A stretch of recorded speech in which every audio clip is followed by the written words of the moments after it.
For sale is one of my 3 Sidewinder boats. This boat spent its entire life in Minnesota and Illinois.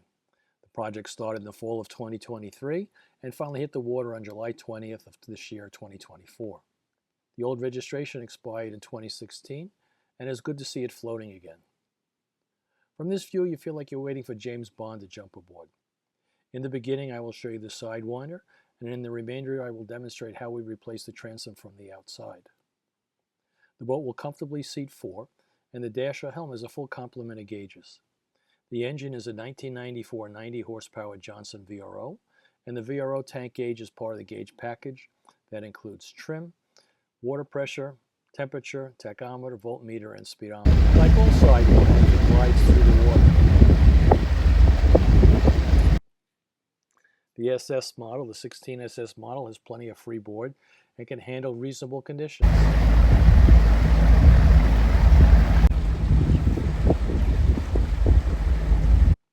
The 90 Johnson is a very practical engine for this boat. It's also a freshwater engine, and prior to today's launch has never seen salt water. The 90 has enough power to instantly plane off and capable of pulling a slalom skier or two.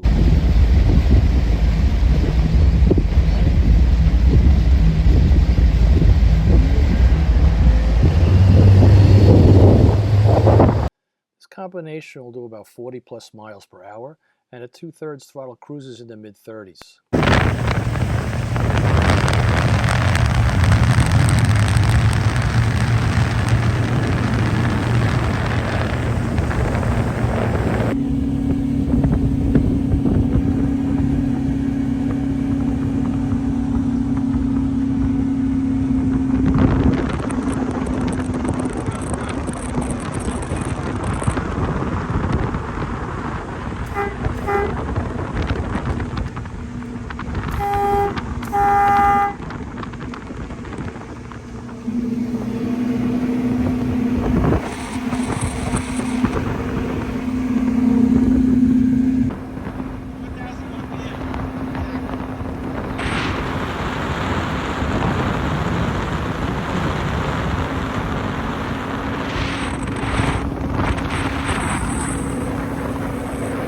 All the important gauges are right in front of you.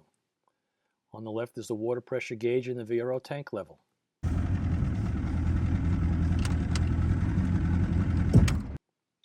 Then there's the temperature and trim gauge.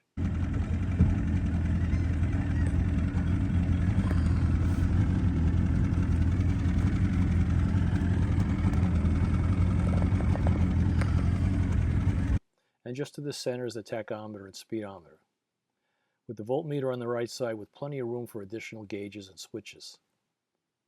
The capacity plate shows a maximum horsepower of 110 and a typical 1,200 pounds for passengers, motor, and gear. Last fall, when the boat was delivered, an initial compression test and test for spark was confirmed in all 4 cylinders. It's really nice to look at a freshwater engine. They look virtually new with minimal wear, and any service needed can be reasonably done. Rusted or frozen nuts or bolts are common with saltwater engines, but not with freshwater engines. After our initial sea trial, we replaced the water pump and made this walk-around video. The asking price for this beautiful boat is shown in the description below, and we're open to reasonable offers. This boat's ready to enjoy.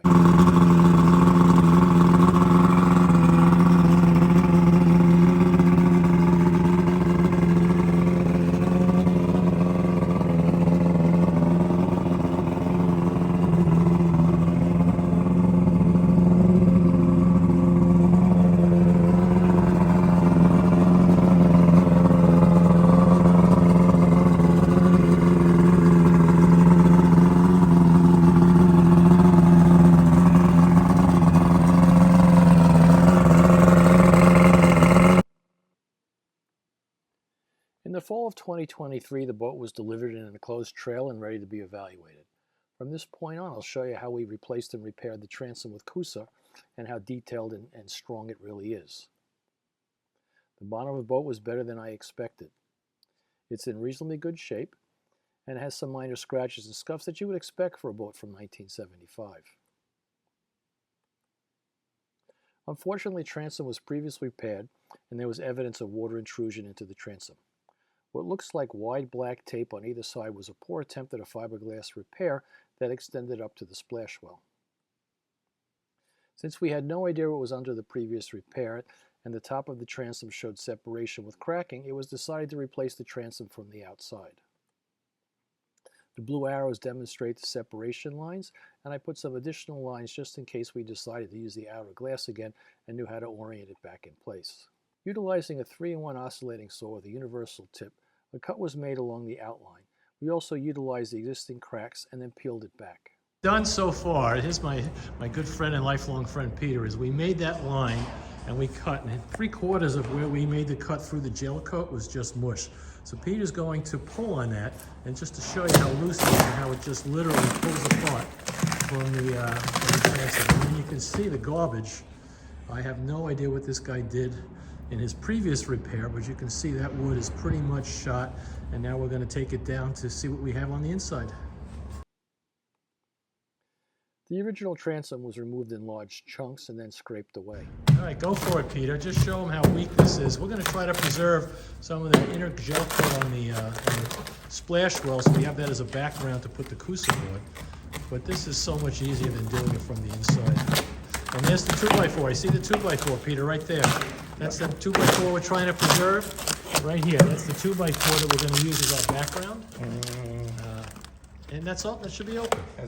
And we just kept digging until the old rotten wood was removed. Weak that is over there. That looks like fresh plywood, but it's just soft. You can't leave it. Yeah, just can't leave it. It's just going to destroy the boat. So we'll take all of that. We'll put all new fresh Coosa in. In a perfect world, we'd like to keep the original lip to the splash well and then create a track for the new Coosa board to sit in.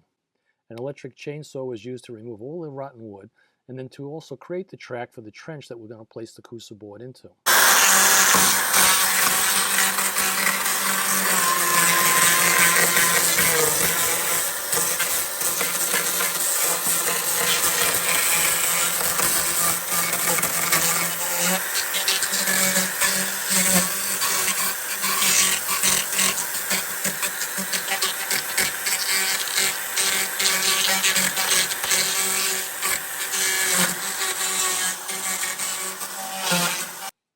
Here we have everything cleaned out and all the rotten wood removed. And here we have the exposed rotten wood removed, and now we just got to build it back up. The original 2x4 support that was fiberglassed in place was left, as well as the thin skin of material below it. Above the 2x4 you can see the bottom and the back of the splash well. The splash well and the top of the 2x4 will be used for additional support. Since the new transom will be glassed to the splash well, scraps of 1-inch Coosa board was fitted into the open space under the splash well and above the 2x4. I've outlined in red where the 1-inch Coosa board was placed. Any voids were filled in with a slurry of polyester resin and chopped matte fibers cut into little pieces to form a paste. Then a layer of fiberglass mat was placed, and then we used 2 pieces of 1.5-inch Coosa board and we fitted that into place. From a cardboard template, a 1/2-inch piece of Coosa board was traced and cut. Then a section was cut to form a triangle away from the center area.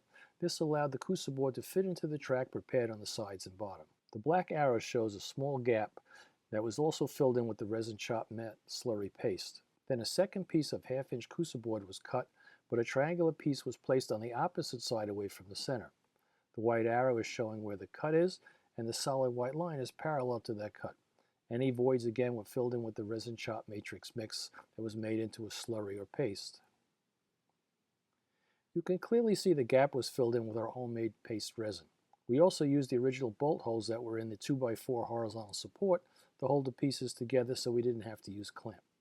The heads of the bolts were countersunk with a washer and then covered with the resin matte matrix paste. The Coosa was allowed to harden and then sanded smooth. After that, a layer of 1708 was placed over the Coosa board to really secure the transom. An attempt was made to place the original gel coat panel back in place. The image you are looking at is about 2/3 of the stain and wood that was removed from the inner surface. It was cleaned up, but the issue was the piece was so warped and had enough defects in the gel coat that it couldn't be used and really wouldn't save us any time or material. Once we abandoned the original outer shell, a layer of chopped matte was applied. To make sure this transom would never fail again, additional matte fiberglass was extended up along the side of the transom and the side of the boat. We also placed a few layers inside the boat along the transom and up onto the splash well on the sides of the boat as well. On top of that mat was a layer of 1708 that was extended along the sides of the boat on the inside and the outside. I purchased a can of Tiger Claw filler, which is filler that has fiberglass strands embedded in it to use as a fairing compound. But in hindsight, it was harder to sand and probably overkill for this application. Using a belt sander because it was so hard, I hooked up the vacuum and we started the finishing process. Classical polyester resin fairing compound was applied after to fill in the voids and low spots. With a lot of elbow grease and a long board with 80 grit paper, it was finally flattened out. It ended up taking 3 layers of fairing compound to get it perfectly flat. I don't think the rest of the boat is this smooth or flat. Once flat, a round 6-inch sander was used to remove the debris.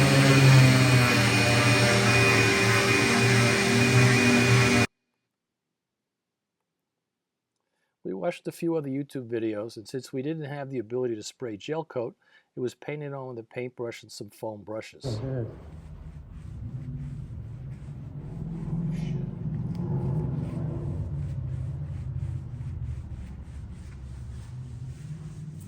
I've got to do this corner over here. After 3 applications of gel coat were applied, the first 2 were applied without wax and the final coat with wax. Once it set, it was sanded with a series of paper to 600 and then cutting compound to get a really smooth polished finish. Utilizing the original holes in the splash well, along with a pre-drilled aluminum plate that I purchased, we used that as a guide to drill the rigging hole positions. Also, the original gel coat that we used as a template was then used again as a template for the stern tow hooks. It was a long but rewarding project. Really, how much would it cost to do a new Coosa transom? Certainly a lot more than my asking price for this boat.